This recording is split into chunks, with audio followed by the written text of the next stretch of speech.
Okay, welcome to the September 2019 Green Infrastructure, Climate and Cities seminar series here at Drexel University. For those of you who are joining us for the first time, this is a consortium of partners associated with this seminar series. We've been going on since back in 2014.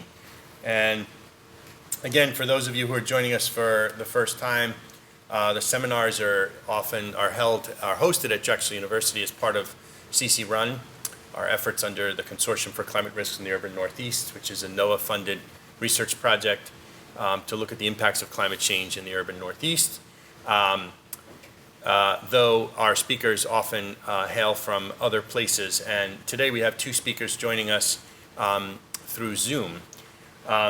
We typically have between 1 and 3 speakers per month, and if you're joining us for the first time, our older presentations are all archived on the CCRUN website, where they can be downloaded and watched.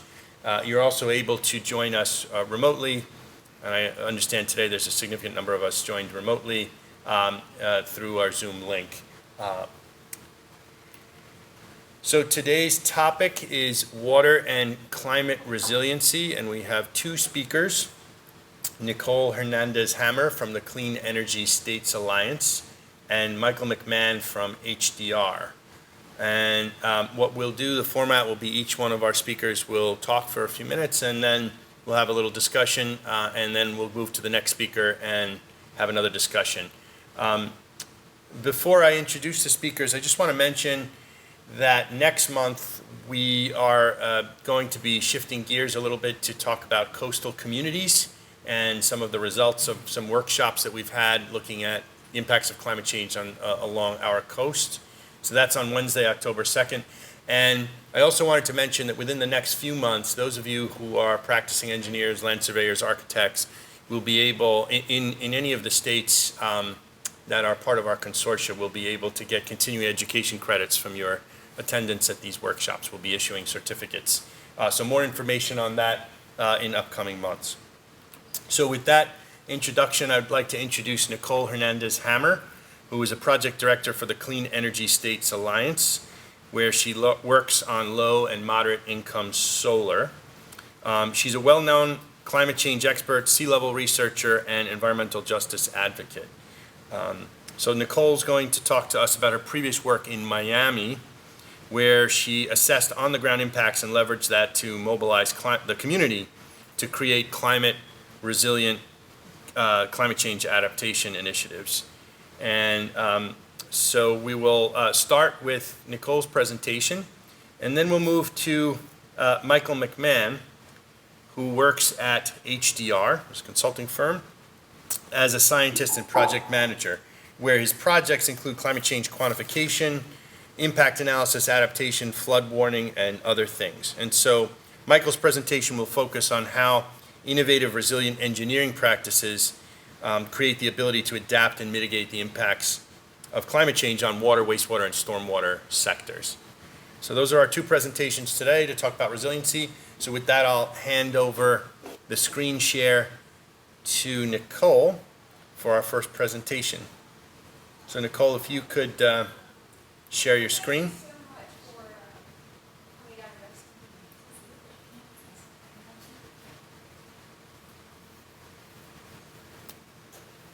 Okay, your slides are up. Great. Let me know if you can hear me okay. Yep, perfectly. Great, thanks. As was mentioned, I work for the Clean Energy States Alliance, but before I started working for CISA, I was in advocacy, specifically around climate change impacts. And before that, I spent well over a decade in academia. So this is kind of the story of how I transitioned from academia into working in advocacy and education full-time. While I was in academia, I focused a lot on looking at the impacts of sea level rise, specifically on natural systems and urban infrastructure. And And while I was doing that work, Climate Central put out a list of the places that are most vulnerable to the impacts of sea level rise. So Miami, of course, New York, coastal Texas, California, and I noticed something about that list. The majority of those places had the largest or fastest growing Latino populations. In fact, I had a lot of family and friends living in those places. And at the time, there was a lot of conversation around the impacts of pollution on communities of color, but not a lot about the impacts of climate change. And it, it kind of, it really struck me, both as a scientist, but also as a Latina. I'm originally from Guatemala, and I grew up in Miami. So I started looking for opportunities to do more outreach, first as a scientist. And so I connected with the Union of Concerned Scientists, and then with a special program from EDF called Moms Clean Air Force. So I started the Moms Clean Air Force Florida chapter. And then I started doing outreach in Miami in Latino communities in English and in Spanish, talking about climate change. And for me, that work felt so important because in academia, it's such a long kind of pipeline between the research that you do and when it finally gets into the hands of the communities that need to know about, specifically in this case, the impacts of climate change. And so I made the decision to leave academia, and I started working for UCS. And one of the reports that we worked on was back in 2015 called Encroaching Tides. And it looked at the impact of sea level rise and what we call sunny day flooding, and how it was going to affect the east coast of the US and the Gulf over between 2015 and 2045, so in the time of kind of a mortgage. And what we saw was that in places like Miami that experience about a dozen sunny day flooding events per year, by the year 2045, in Miami in particular, we were going to see 380 sunny day flooding events. So flooding that's not connected with precipitation or storms or anything like that, but just as a result of being very low lying in a time where sea level is going up. And then another report that we worked on was called Surviving and Thriving in the Face of Rising Seas, which focused specifically on frontline communities and communities of color. But I still felt like there was more information and more on the groundwork that could be done to help bring in frontline communities into the discussion of how we begin to adapt to climate change. So I created kind of a simple model, and I kind of mixed advocacy and science. So I said, where are the impacts happening? Not, you know, is it on the East Coast or is it in Miami, but like at the block level? What is the intersection? What is the lowest lying intersection, in this case, in Miami? And then when should I go there? So if we are starting to see sunny day flooding now, where are the places we're going to see that? And when? So I pulled up the NOAA tide charts, and I looked for, I'll go into that, but I looked for the days of the highest tides. And so I came up with a spreadsheet that had the highest tides, the exact time, and the intersection. And then I did ground truthing, which is going to those places at those times and seeing what was happening.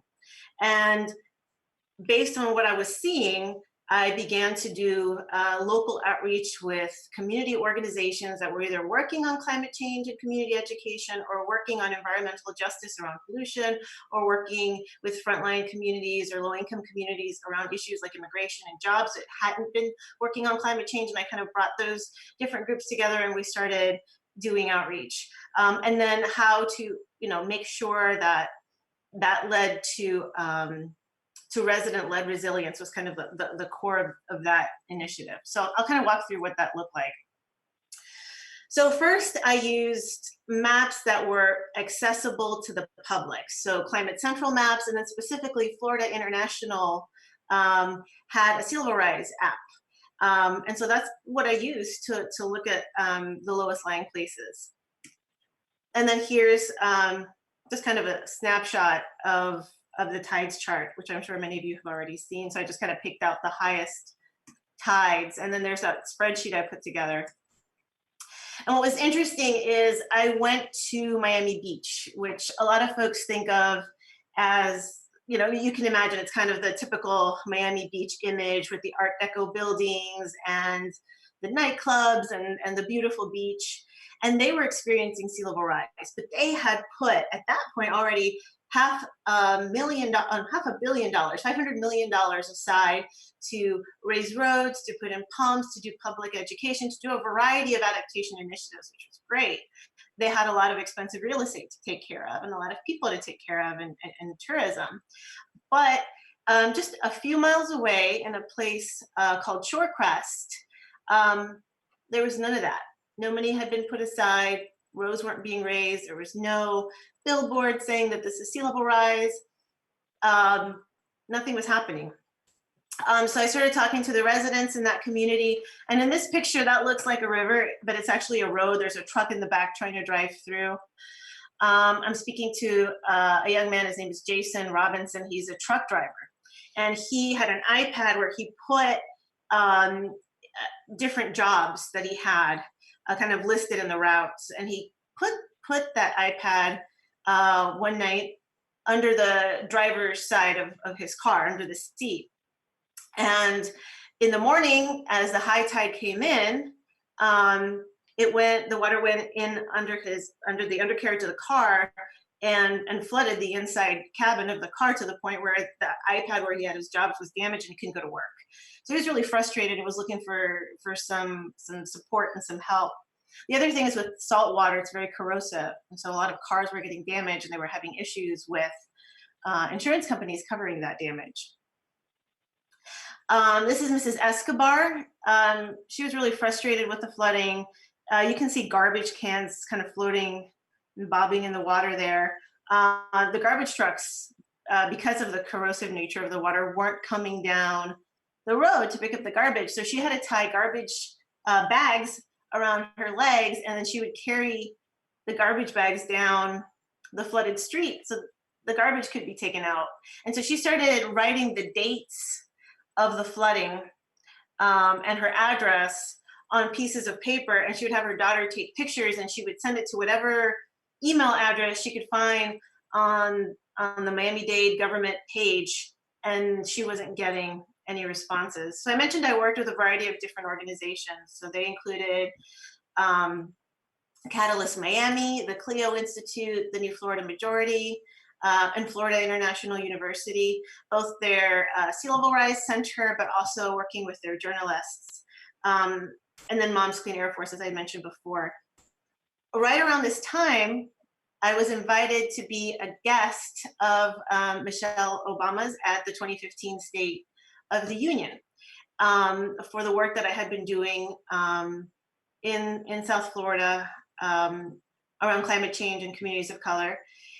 And that gave me the opportunity to connect with a lot of reporters, which was great because I was able to reach out to them and bring them down to Miami so they could see the flooding firsthand, they could see what was happening. So Elizabeth Colbert wrote a great piece for The New Yorker. I worked with the folks from Years of Living Dangerously on the National Geographic Channel.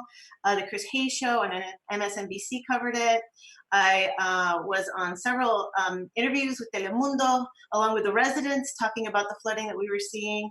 The local paper, Miami Herald, was covering the story. And then I did radio, both in English and in Spanish.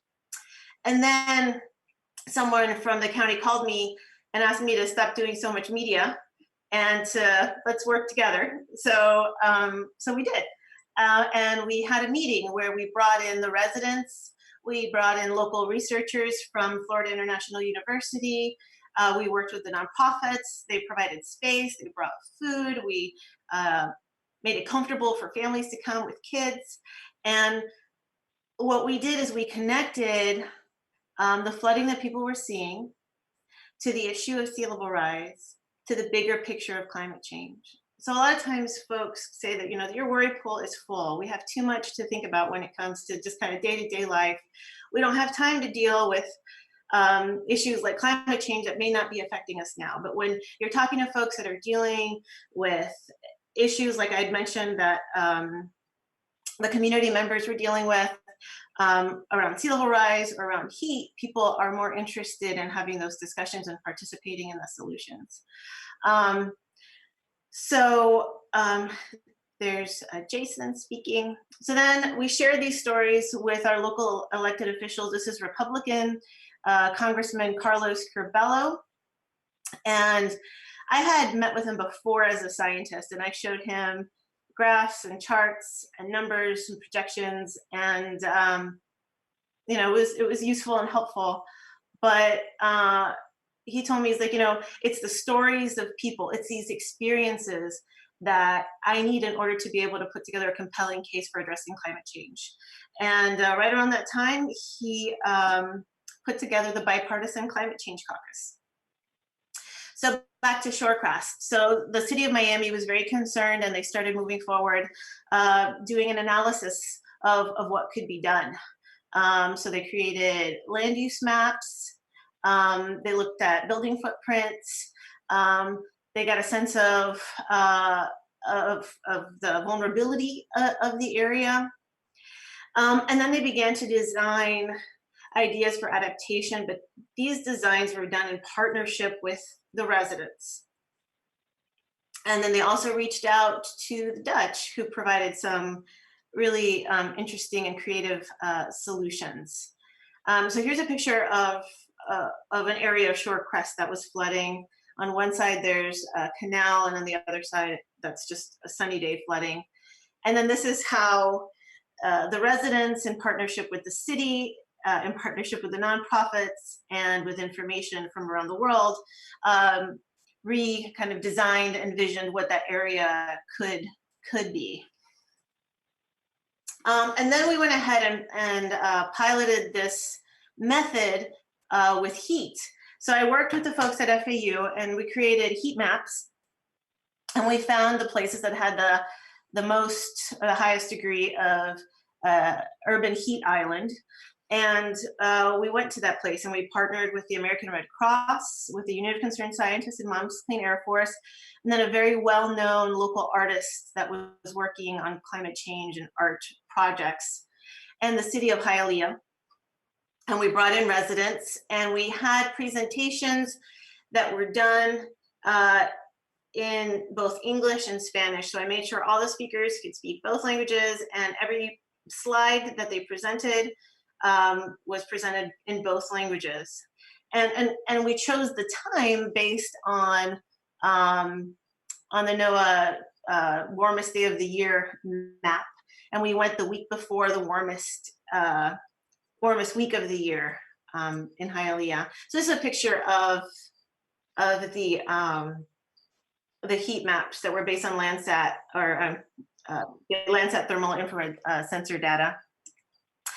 And then afterwards, we had the American Red Cross truck outside giving out information that included cooling centers, health indicators related to heat, and information to contact the Red Cross if folks had questions. And then the artist, Javier Costada, who's amazing, brought a solar panel from his house, and we fried eggs on the solar panel. We made sure to have media there, and Univision covered it.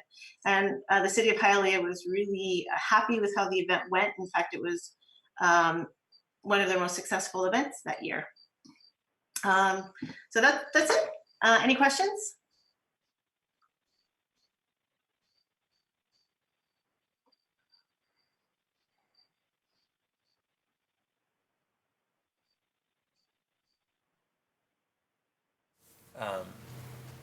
If there's any online, you have a question? I have a question. Yeah. I don't live along the coast. I live in Pennsylvania, downtown, and we have had some serious rain bombs, particularly in 2018, but we're having some this year also. And we had one rain in particular that was so heavy that it blew the manhole covers off the storm drain systems in our neighborhood. And I've gone out to some of the municipalities and I asked them if they had any way to predict where if we get a rain bomb with to say we get 8 inches of rain in 6 hours or something. Where would that water go? Do you have the storm capacity, storm drain capacity to handle that kind of volume? And if you don't, where will the overflow go? What will it damage? Where will it go, and what kind of damage will it do? And I haven't found a single municipality in Chester County yet that has any idea. They have no idea at all. So I've been seeking a computer program kind of model that you could maybe program in. If you know your storm, your stormwater capacity first of all. But if you know that, and you know that you're going to get X amount of rain in a short period of time, and it's going to exceed that capacity, how can you predict? Is there any way to predict future-wise to where you need to beef up your storm drain systems, where you need to direct that water so that it doesn't damage infrastructure and things like that? And the closest I've found to it is Stroud Water Resources has a program, but it doesn't do quite what I'm looking for there. I'd like to have something that you can plug in the what ifs. What if this happens? That kind of thing. Does anybody know if something like that exists? Well, I'll tell you what, you're asking question one presentation too early. All right. Well, I'll cover that exact question. I will sit here. But Nicole, have you used? You mentioned it was very interesting. It's very exciting that you you went to the NOAA tide tables, you went to the lowest lying areas, you just sort of got yourself there right when things would be worse to document this, and then talked to people who gave you the information you needed. It sounds like to create a politically relevant conversation. But what other tools besides sort of like sort of communicating the stories from the ground up? Have there been other tools that you've used in your work in various communities? Tools for communication? Well, yeah, like what are your favorite tools? In other words, that was certainly a very effective tool. Is that what you found to be the most effective tool, is sort of taking personal stories about the impacts in certain places at certain times and bringing them to local government leaders? Or how have you sort of, where do you go with this? Like, how do you then take these messages and what do you use? What are the mechanisms you use to sort of create change out of it? Well, there's a couple of different avenues. So if you're in a place where the local government is involved in addressing these issues, but maybe hasn't connected enough with low-income areas, there generally are opportunities to create those discussions. I think it's really important to think about making sure that community voices are amplified in those discussions. I think sometimes when you bring together community members and academics and government folks, the community members often feel like they can't participate in those conversations. So I think there are several community discussions and tools that can be used. The Climate Justice Alliance has a lot of great information about how to have those conversations. I think basically using the HEMES principles is really important when you're doing any type of organizing. And I think also just having a different approach, not being extractive with your research, but having kind of a more of a servant mentality, thinking about not your issue and how you can wiggle it into other people's lives, but the other way around, how can the work that you do support community members that need to make decisions, and in a lot of cases, short-term decisions about where they're going to live and what that's going to look like within the life of a mortgage. Some real questions that people are interested. I mean, some people have community meetings and are like wondering why aren't people coming? Well, because it's not really relevant to their lives. And I think and in those cases, you need to re-examine whether you're targeting the right community, or whether the issue you're looking at is really an issue the community is, concerned about and needs to address at the moment. Yep. Nicole, I'm really inspired to hear the work that you did, and that especially providing a bilingual opportunity for people to express a vision for their future. I think it's really exciting, and I'm curious what you think the future looks like. I'm curious politically because I heard Corbella lost his seat, which I only heard because he was one of the few Republican congresspeople that was actually climate proactive, which I think some of the climate thinking Republicans were bummed that he lost his seat. So I'm curious what the political future is of that area. If people feel politically connected and if they're able to have their voices heard, and also physically, what you think the communities that you worked with, if they'll be able to stay there, if they're talking about what the future next steps are, if they're going to have to retreat or build differently, just what direction you think they're going. Well, politically, I think for a lot of folks right now, it's kind of hard to be optimistic. So it's tough, but I'll tell you, I was one of the scientists when I was working at Florida Atlantic University. I was on a grant for the Florida Department of Transportation, looking at the impacts, actually developing a methodology to assess the impacts of sea level rise on Florida's transportation infrastructure.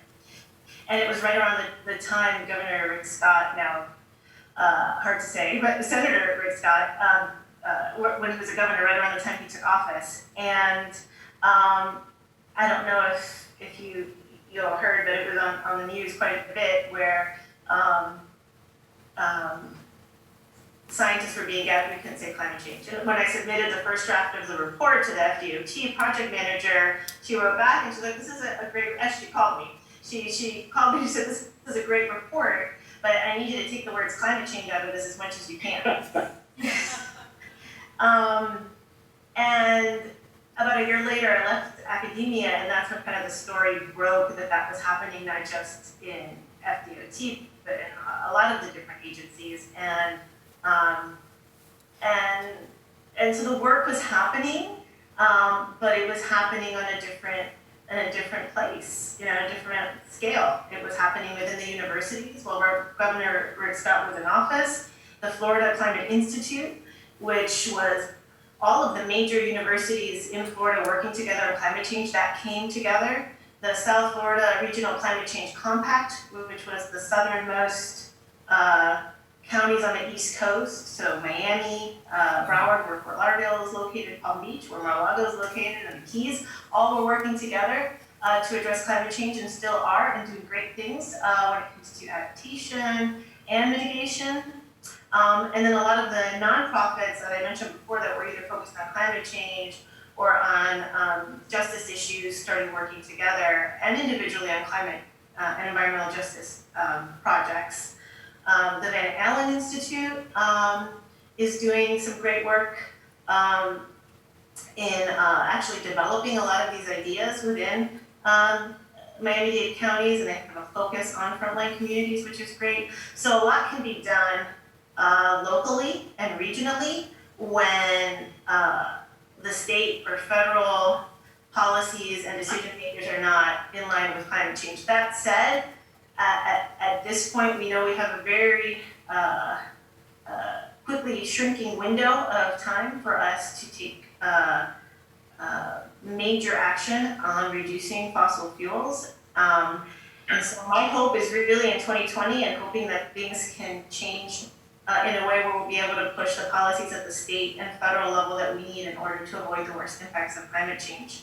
Specifically, Jason Robinson, he actually left. He ended up moving to California because he was really frustrated with tidal flooding, and then on top of that, issues related to hurricane and hurricane preparedness. And then heat, because Miami is also one of the places that's most vulnerable to the impacts of heat, that he had enough and he left. And so they're doing a lot of work in Miami along the lines of adaptation, but I think there's also an understanding that there are certain places, especially in the Keys, that are not going to be inhabitable. in our lifetime. And the discussion around retreat is happening, and how do you manage retreat in a way that isn't traumatic, especially to the folks with the least amount of resources. And one of the big things to take into account when you're thinking about that is time. The more time people have to leave, like in the case of Jason, he had time to find other job opportunities and move. But in the case of hurricanes, for example, people don't have a lot of time, and the impacts are much more, and the displacement is much more traumatic.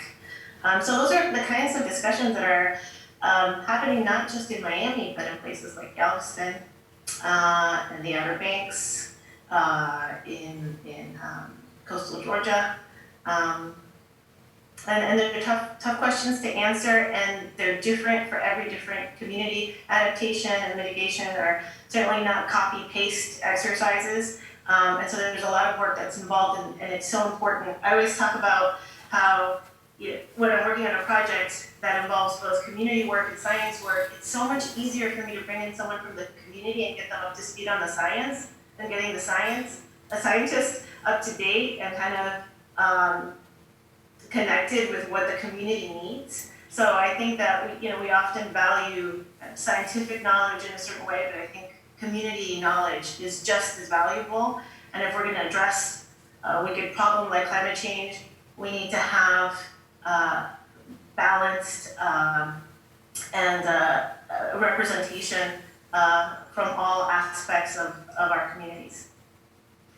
Does that answer your question? Yeah, thank you. That was great. If there's, Is there a question online? no. Okay. But if we don't mind taking a few minutes, I'd love for Nicole to talk about some of her current work that she's starting, which is not water related, but more solar related, right, Nicole? That you were telling me about on the phone. Would you like to take a few minutes to talk about what you're doing right now? Because I thought it was really interesting. Sure, thanks. So I'm working for the Clean Energy States Alliance that's based in Vermont, but we do work all across the country, and I'm focused on low and moderate income communities and how to make specifically solar more accessible to those communities. I'm working in Rhode Island with the Office of Energy Resources. Rhode Island just started offering community solar, but the legislative side of it is kind of tricky, and we're trying to figure out how can we create savings and create programs and models that make it easy for folks on, for example, light heat benefits or reduced utility rates to be able to participate in projects like community solar projects.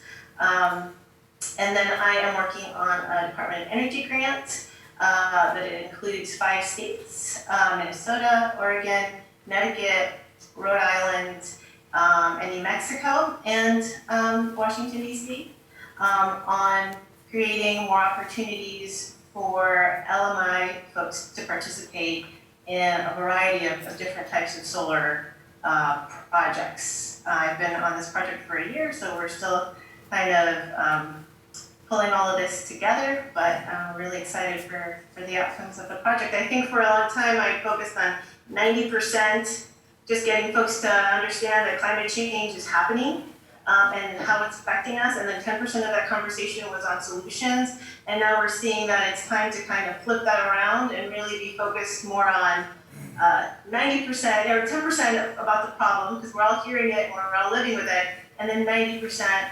on solutions. So I've kind of shifted, and that's kind of where I'm coming from now. I wonder if I could ask you a follow-up question on that, because something that's been interesting for me lately is there seem to be more and more opportunities to talk. I mean, it's still very difficult, but there's more and more opportunities to talk about adaptation, simply because people are flooding, the days are getting hotter, so there are lots of places where adaptation discussions are beginning to happen. But what's fairly ironic to me is that in many of those discussions, it's really a discussion about adapting to a situation that we are simultaneously part of creating, right? In other words, the mitigation discussion often doesn't happen at the same time as the adaptation discussion. It's really interesting that your career, it sounds like you're working both on the adaptation side and on, through the solar, the mitigation side. But I wonder if you have any, you're talking about proportion of, solutions versus science, but if you had to compare your level of optimism or the rate of uptake of, some of your activism in the adaptation world to the mitigation world, do you feel like you make more traction or, get a greater audience when you're focusing on one of those over the other, or about the same? I found it's useful to lead with adaptation, so starting with impacts. So talking to folks in the time and the place where they're feeling these impacts and explaining what's happening, making those connections, I think is kind of where the conversation should be happening, or at least, where it should be starting. And then the question is, what do we do about it? And that's when we can discuss both adaptation and mitigation. How do we deal with what we can't avoid, and how do we prevent the worst? So I find it hard to separate. See, if you just talk about impacts, then you're not really providing solutions. And if you talk about adaptation, now for example, during a Sandy, a superstorm Sandy, there was a lot of beach erosion in Fort Lauderdale, and they replenished the beach, renourished the beach with a caravan of trucks from about, 30, 50 miles away, taking sand from around Lake Okeechobee and as their fossil fuel using vehicles. And there was a caravan of trucks that would drive from Okeechobee down to Fort Lauderdale to put sand on the beach. And so we have adaptation, but we have adaptation that doesn't consider the source of the problem. Right. If we're running pumps, and those pumps are running on fossil fuels, we're doing what we need to do to take care of our little piece of, of the world for a little bit longer, or to protect our little piece of the world for a little bit longer, but ultimately we're making it worse for ourselves and for everybody else. So I think that having adaptation without mitigation really is kind of missing the point of what it means to live in a time of climate change. Yep. Thank you. Okay, well, thank you very much, Nicole, for your presentation and your discussion. That was great. Thanks. So let's switch over now to Michael. Michael, if you could share your screen. You got it. All right, we see you.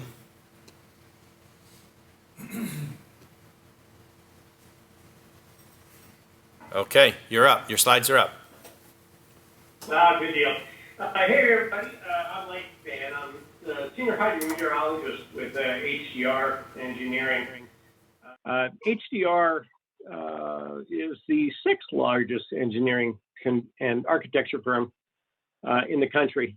They're based in Omaha, but we have 244 offices worldwide. I am the climate science and resiliency lead in our water business group, but I have found that I get borrowed a lot by transportation and architecture to advise in certain situations. Nicole, I cannot tell you how much I agree with your sentiment regarding the technological and science side of what we do and the policy and advocacy side of what we do.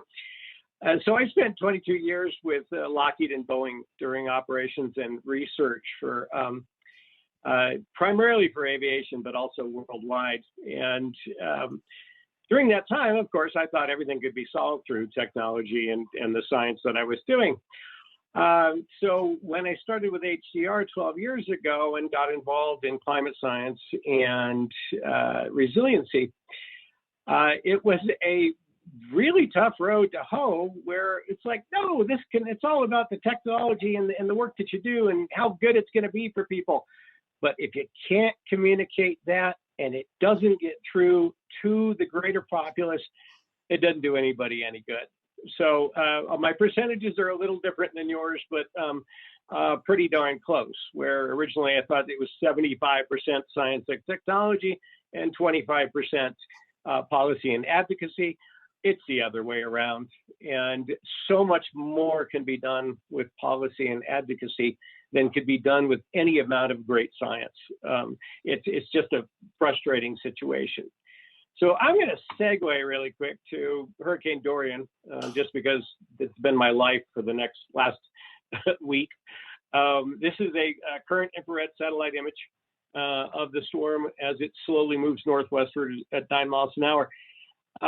Interesting enough, although Florida was greatly afraid of the impacts of Dorian, it is actually the Carolina coasts that are going to have the greatest impact. The storm center is supposed to end up within 35 miles of the central South Carolina coast, and it is indeed forecast to make landfall over Cape Hatteras as it moves northeastward after it recurves.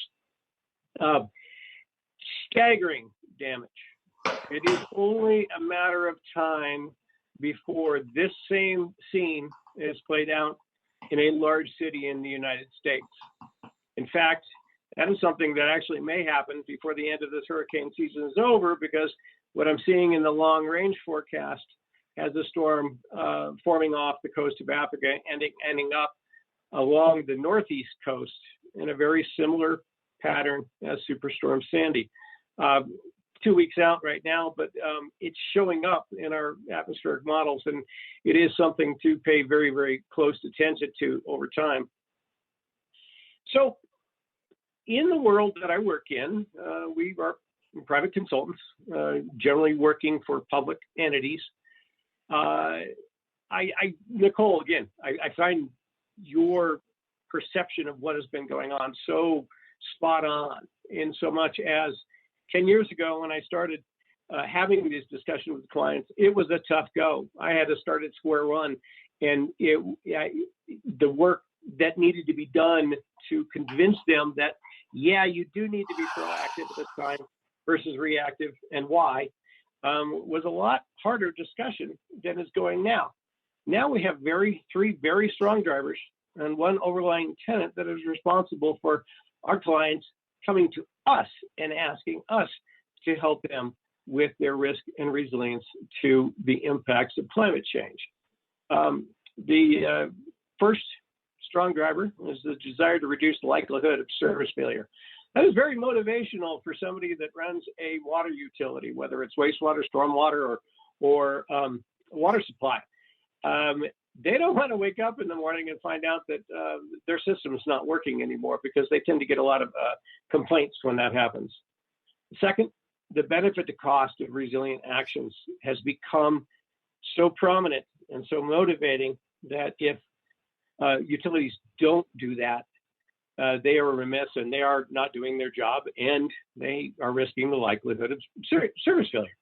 And then finally, increased liability for not considering potential hazards. This one is the big one now.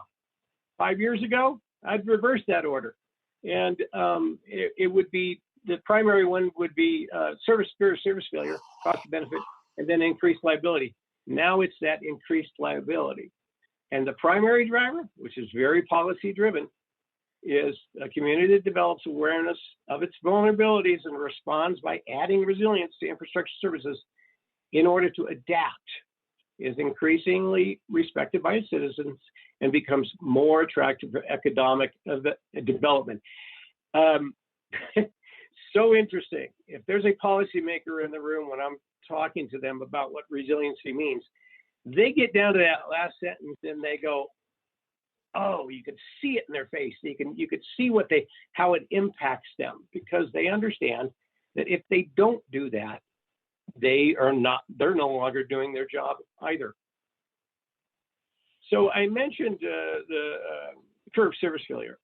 That is truly what keeps general managers up at night, but it's not just the consequences of a single service failure. They are dominoes in the big game of, you've had a hazard, everything went wrong. You want to be the one that has the utility that stays up and running and is doing its job in a scenario like that. National Institute of Building Sciences did a benefit cost of resilient actions study 2 years ago. And this yielded a 6-to-1 ratio of cost to benefit. Now, MIT did a similar study, and they ended up in the 9-to-1 to 11-to-1 range. So it is undoubtedly a very profitable and very good management practices to be proactive rather than reactive. And then finally, a storm is indeed brewing. The Geneva Association, which is basically the think tank for all things insurance worldwide, has addressed climate change in such a way as to indicate that it is one of the highest potential socio and economic risks to our society. In so saying that it covers all bases. Very interesting, and Nicole, you might be able to appreciate this. I gave a workshop on climate change to 37 different utilities in, drumroll please, North Carolina recently. There wasn't a single climate denier.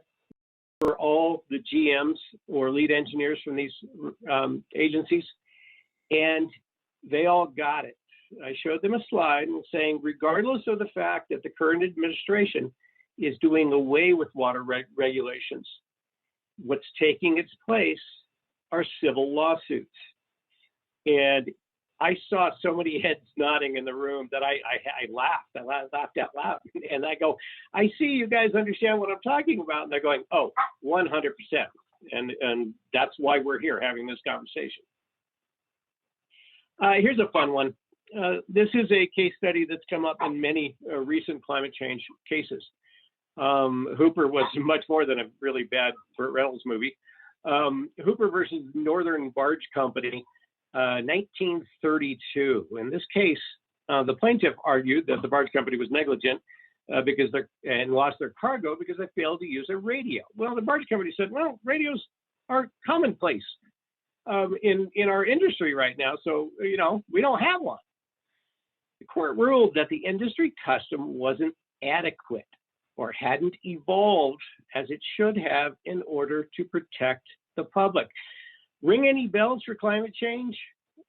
This case has come up, and it is an excellent example of, no, I know you say that, we didn't know climate change was coming. So from an engineering standpoint, from an HDR standpoint, we have to mention the inclusion of climate change in all of our projects now. Now, 5 years ago, that was a situation where a client would ask for it. Now it's a situation where we ask them if they would like to consider it. And if they don't, they have to sign an agreement that says, no, we don't want to. Kind of a CYA on our part, but also making sure that they know, no, this is a real thing and it needs to be taken care of from a liability standpoint. So again, Nicole, you mentioned something that was so unbelievably important to getting our job done, which is the power of communication and outreach.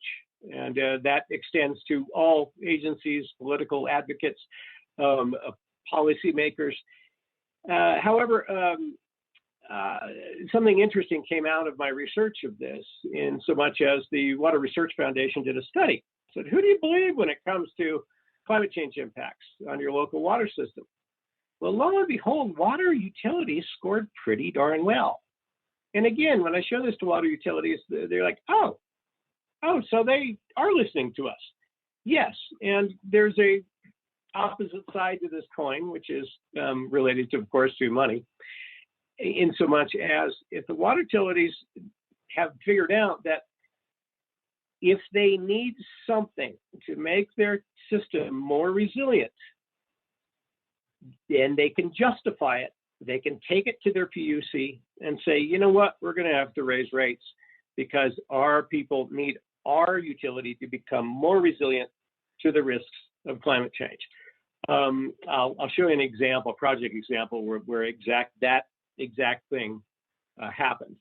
I would like to point out that local climate experts scored the highest on this, and just above state colleges and universities. So I felt pretty good about that.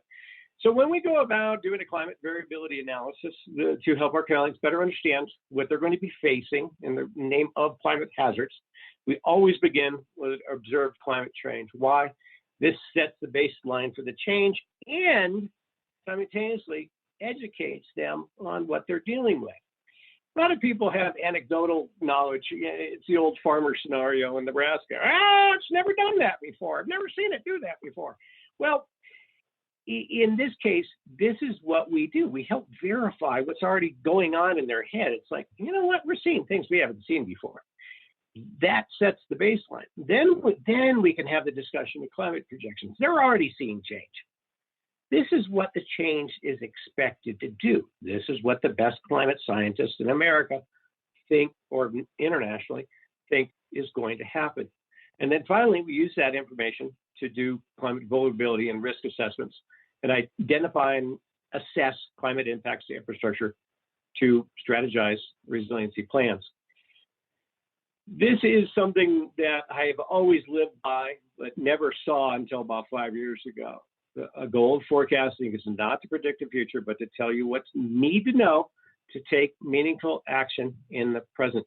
Interestingly enough, Dr. Paul Sappho is a technologist, not a meteorologist, but it is indeed very applicable to climate science. So this is an example of looking at observed climate trends. I made this I made this data up. No, I put this data together this morning. This is the annual precipitation in Philadelphia at the Philadelphia International Airport from 1949 to 2018. Notice the trend? Yeah, annual precipitation has gone up almost 7 inches in that time.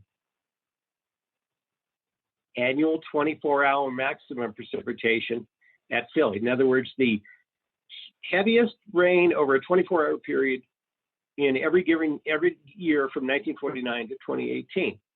Also, a significant upward tick with the 3 largest 24-hour rainfall events happening after 1997. This is a chart that I have done probably 50 different places in the United States, and only one showed a downward trend, and that was in the Southwest desert. But everywhere else, that trend is increasing. Annual average daily maximum air temperature in Philly. So this is the average of the daily maximum temps. They have gone up almost 2.5 degrees in that same time period, and a representation of the urban heat island as well as climate change. The minimum air temperatures have gone up significantly. This is almost 4 or 5 degrees Fahrenheit in Philadelphia from 1949 to 2018. Observed changes in precipitation. This is actually from the National Climate Assessment 2018.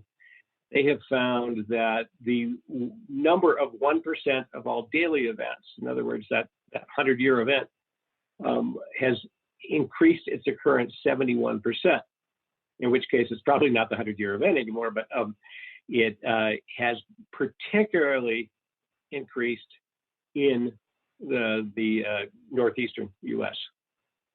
So here's a fun one for you guys to try at home, but I tried it on the group from North Carolina, and it actually played fairly well. So I asked him, I said, do you guys invest? And, you know, in the stock market, in bonds and mutual funds? And they're like, yeah. I go, well, who do you listen to? And they said, well, you know, majority of the cases they had a financial advisor. And I go, well, this is not a climate graph.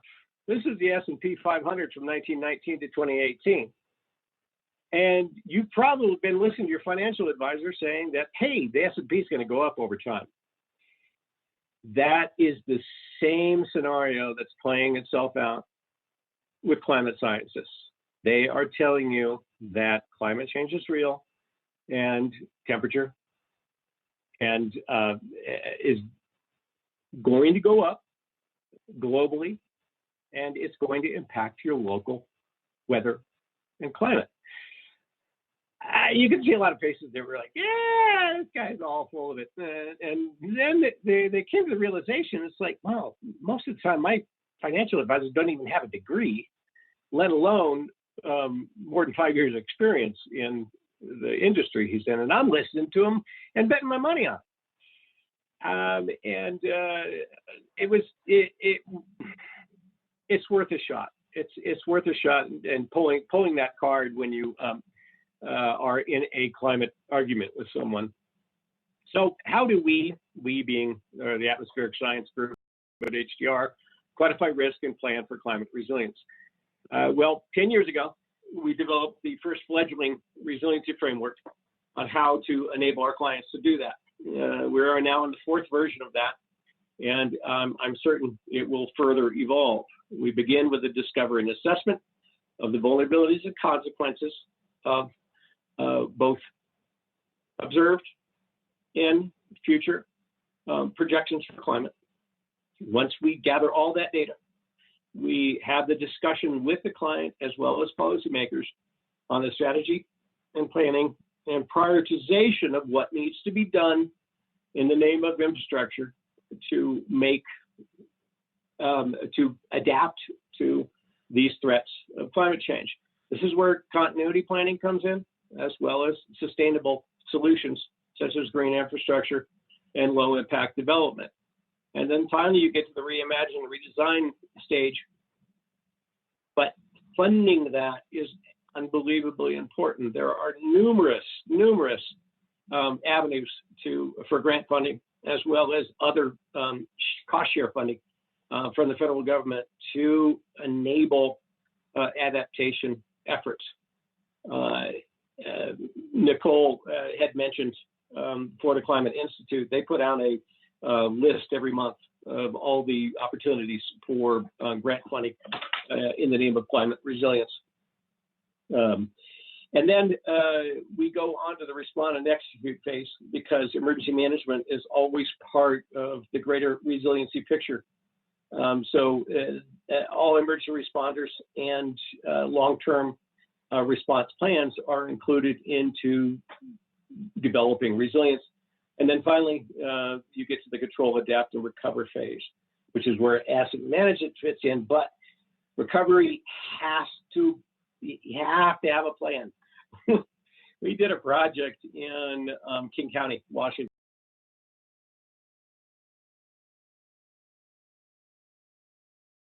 Hand typed, and it was 15 years old.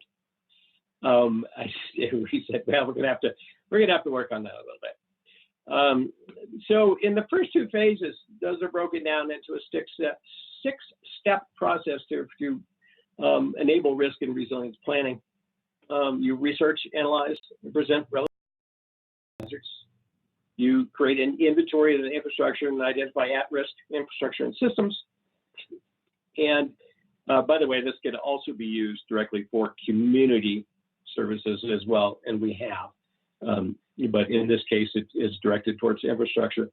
Conduct vulnerability assessment of affected systems. Prioritize vulnerabilities. That's done through a risk scoring system. And then develop adaptation strategies to reduce vulnerability, and finally create and recommend adaptive actions. A question earlier was about what if scenarios. So in the discovery and assessment phase, we are trying to quantify risk so that we can use it to prioritize our risk mitigating and or adaptation actions. A risk analysis storm is one of the avenues for doing that. It's a resiliency review of critical infrastructure that was designed or built to criteria that has been identified as having a greater likelihood of being exceeded. So if you have Superstorm Sandy, which you see in that image right there, we can move it anywhere you want, model it, and make determinations as to what impacts that storm would have had it hit directly at your location. These what if scenarios are very effective. Used this 8 years ago was the first time I used a what if scenario, and it was on the flood warning system for Fairfax County, Virginia. And we took Tropical Storm Gaston and we placed it over Fairfax County, made it rain. Each one of these little grid squares that you see here is 5 minutes of rainfall added up into a storm total precipitation map. But we took the storm as it fell over Richmond, we put it over Fairfax County, we modeled it, and determined that 2 out of their 5 VL 566 dams that were for flood control would have breached. This was very moving for Fairfax County, and they understood what it meant. Several years after that, they did get a storm that ended up eroding the toe of one of those dams. What if scenarios are easy for policymakers to understand? They get it. We're using storms that are climatologically similar to ones that could fall right on the place we're looking at, and there's no reason why it didn't, other than that's just the way the storm fell. Once they see that kind of over-the-top response from that storm in their area, they're motivated to take adaptive actions. We did the same thing in Orange County Sanitation District capacity assessment. So they kept blowing manhole covers off in parts of their city, and then they had others that when they'd look at them, they could drop a rock and they'd hit dry earth on the bottom, and they could not figure it out. And so they brought us in. So we reconstructed using radar, 30 years worth of gauge-adjusted radar rainfall data, took the 12 biggest rainfall events in their service region, and then overlaid them over top of each other. And lo and behold, hey, what do you know? The northwest side of their service region, this is Orange County, California, by the way. That's where Disneyland is. The northwestern side of their service area gets twice as much rain in the big storms as the southern portion of their service region. And it falls with greater intensity up here in a shorter amount of time. So we rebuilt their design event, and it was indeed still a 10-year rainfall event, but it was a 10-year rainfall event for this area just as much as it was for this area. Their old model was a one-size-fits-all. It's raining the same everywhere, and that's why they were having problems. In the end, we ended up adding climate projections to these rainfall intensities. So when they rebuild, which they do constantly, they will rebuild to a new standard that includes the impacts of climate change. City of Sarasota Climate Adaptation Plan. This was an interesting one because it was a total community involvement project. We looked at threats to water supply, wastewater, stormwater, transportation, healthcare, and recreation, and did a risk analysis of, I think it was 84 separate locations, and were able to enable them in the end to develop an adaptation plan that was prioritized to their greatest needs, then presented it to a city council meeting of 300 people. Not a single climate denier in the room. Every single one of those residents was engaged. They were sitting on the edge of their seats. They were listening to what was going on. And it was a spike the ball in the end zone moment from a climate scientist point of view. There are people that get it. They just aren't the ones that are in power right now. That will change. Another project, Puget Sound Water Forum. This was made up of the 4 major water supply utilities in the Puget Sound area. This is the project where I told you that we did a water supply resiliency study that came up with recommendations for infrastructure that would help them become more resilient. They took it to their local PUC and said, we'd like to build an intertie that enabled us to share our water across the utilities, and we're going to have to raise rates because of it. Well, needless to say, it made it, because in polling their own ratepayers put a very, very high belief in resilience activities and ensuring that they will have water supplies in the future. This was for seismic, climate, drought, and water quality, with, of course, in the Pacific Northwest, seismic being a big deal. So I promised you water supply, and wastewater, but why a wildfire resilience study? This is a study that we did. Wildfire, of course, being one of the consequences of increased air temperatures. And in this case, it profoundly affected the watersheds of the Chelan Public Utility District in the state of Washington. We did a economic analysis of what resiliency would do for them. We provided them with strategic decision support and modeled where their fires would occur, how bad they would be, and what infrastructure would be damaged because of it, all within a GIS framework. It was very effective, and we are continuing to work with them as a result of what happened with PG&E in California last year. They want to know if a fire starts out and if they are to blame for it, what are the consequences and what can they do on the resiliency side to adapt to that potential. We did a response, we did a resiliency study for King County Wastewater Treatment Division. But the part I really wanted to call out on this project, which was a very large project and included seismic as well as climate hazards, is that a resiliency plan is incomplete without a plan for response and recovery. This is something that went from 2 pages typed to 50 pages of great detail and is now an online tool that is used by King County.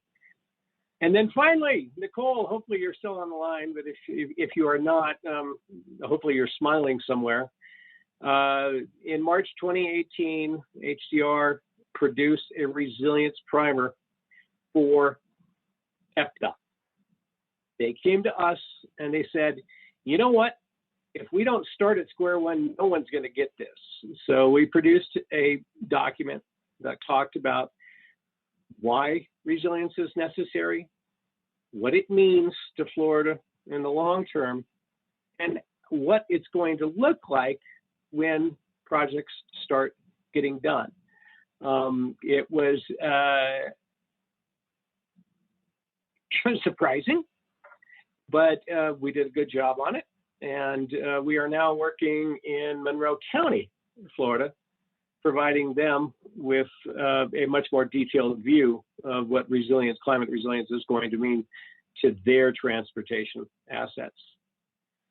So that's it. I appreciate your guys' time. This image is not what you think it is. It's actually a railroad track.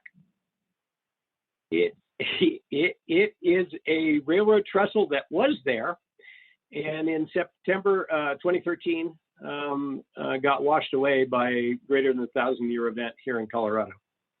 UP did stop using the track, but kudos to whoever built the track and not so much to whoever built the trestle.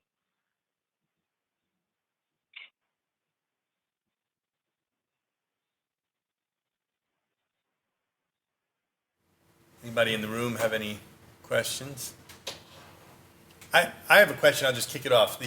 I was really intrigued as a professional engineer myself.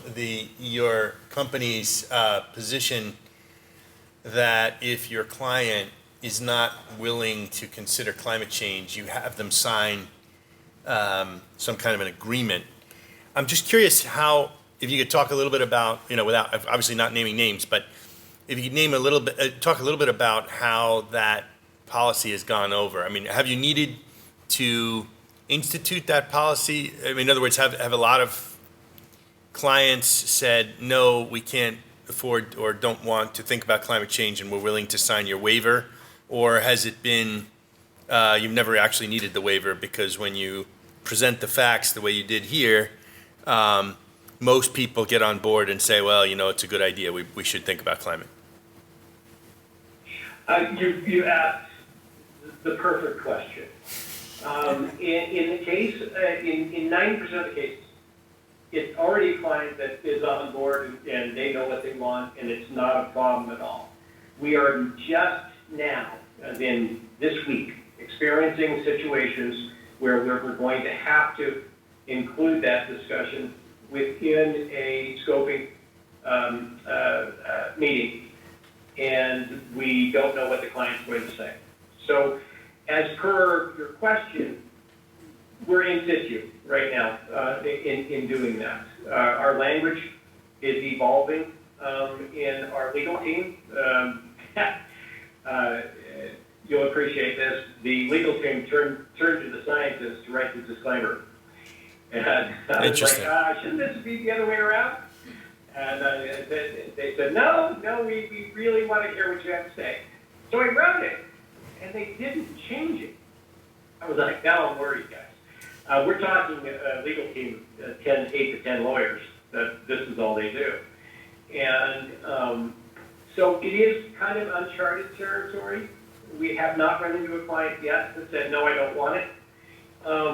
It is, from a business standpoint, it gives us the opportunity to have that discussion, where before it was like, I don't really want to mention it. And now it's like, no, you have to, because we want to reduce our risk and enable the client with the best information possible. So in answer to your question, we're right in the middle of it, right in the thick of it. Yeah, and I'm actually curious if, the canon of ethics of professional engineers might prohibit you from not considering a factor that's going to put the public at risk, even if your client signs that piece of paper. I'm guessing, just because it's just. Yeah, well, and it goes to, and this is the one that we had internally, the biggest problem, is identifying standard of care, which is, of course, the overlying rule of our business. Yeah, very interesting. Go ahead. I'm just sort of thinking out loud here right now, but insurance companies are up against the wall because of all the storm damage that they have to recover or cover. Would there be any advantage in ponying up them so that a company can't even qualify for more insurance or something if they don't sign this agreement? I have a little incentive there for them to want to sign this agreement, because if they don't, it might make them less acceptable to get more insurance. Does that make any sense? And so that's interesting. That's exactly what goes on when you apply for an adaptation or mitigation grant. If you do that, you are agreeing basically to do that kind of analysis to make things happen. As far as FEMA funds go and other federal sources of aid, I do not think any of that language appears there.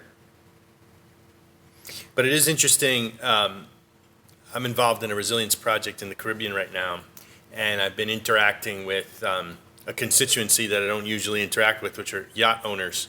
And I learned that in the past few years, some of the major insurance companies have stopped insuring yachts that dock in certain portions of the Caribbean. And so they dock elsewhere now. In fact, it's created a lot more yachts down in the southern Caribbean because it's less hurricane prone.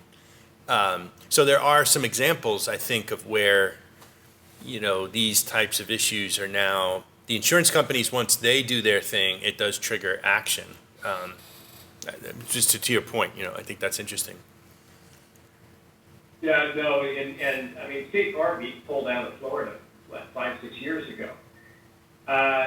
Insurance companies, and the reason I mentioned it here, are going to be unbelievably strong drivers in what happens in the name of resilience, to the point where many coastal residents are going to have to post the bonds because they're not going to be able to get insurance. We are one major, say Dorian hit Miami just as hard as it hit the Bahamas. It would be catastrophic from a humanitarian sense, of course, But financially, insurers would have to vacate. I mean, they just couldn't do it anymore. Or they make the rates so high that no one could afford them. And we aren't too far away from that. I would say in the next 5 years, there will be places along the coast of the United States that are not insurable. Interesting. I'll ask another question, because both of these presentations,